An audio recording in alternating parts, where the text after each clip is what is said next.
I'd like to just quickly get two side notes from a barrister Henry Akine, who says punishment for forgery is 3 years imprisonment. And then he says, see General Section 467 of the Criminal Code. He also went on to talk about other issues on perjury and what have you. But generally speaking, we are on the hot plate right now. All Nigerians, it's not just about President Tinubu, by the way. This is how far we've come. So between now and October 3rd, Chicago State University was even subpoenaed to appeal for deposition in the court. Prof, I just want to leave all of this to you now. Like, what are we looking at? Let me just quickly say that there are two types of subpoena in the world generally. We have subpoena duces tecum, which is the subpoena that empowers you to demand for documents which are of interest in a legal process such as this. And we have the subpoena ad testificandum, which is the subpoena that compels you, and maybe it might be used when the case comes to the Supreme Court, to come to give an oral testimony verifying certain supposed facts.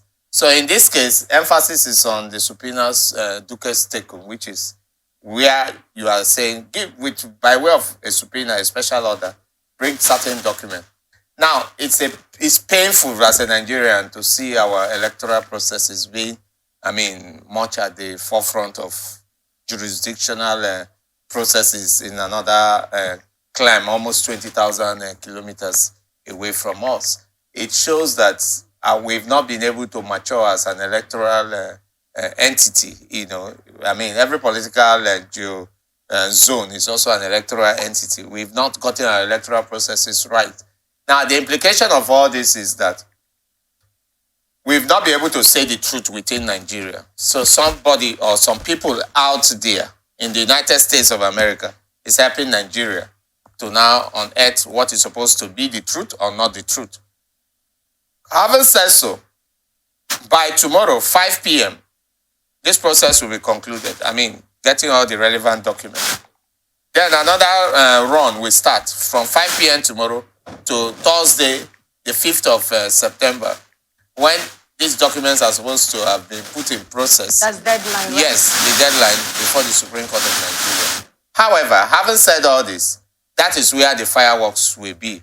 So we need to all wait patiently to see what happens today, which is the 2nd of October, to see whether these documents will be released and whether by the 3rd of October, which is tomorrow, the conclusion will pan out as anticipated by the court. If this is the case, it will be very interesting. But I want to also sound a note of caution here so that the expectations of Nigeria is not necessarily over-heightened. I need to warn that a sitting president in Nigeria enjoys full immunity from all criminal offenses, even if they are said to have been committed. He enjoys full immunity. The moment he's sworn in, until he is removed from office, there's really nothing you can do to him. Can I quickly ask, feel free. So, if I'm a criminal, I'm a thief, and it's been found out that I'm a criminal, I'm a thief. It simply means that because I have immunity, I can continue to serve as president until further notice. Well, for any person, law cannot pull me for out. any person in any office that is the executive in Nigeria, and the executive offices in Nigeria are the governor, deputy governor, the president, vice president.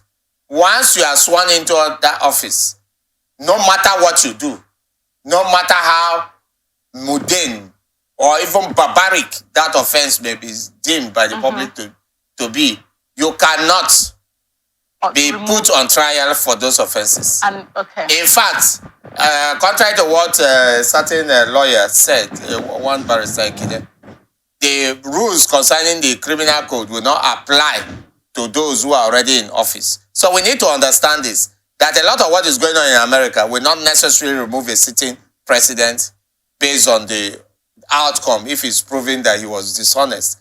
However, what can remove a sitting president in Nigeria will be if the Supreme Court, in their own wisdom, decides that based on the totality of the evidence at the Court of Appeal and what is before them now, and going forward, that the president of Nigeria was not duly elected.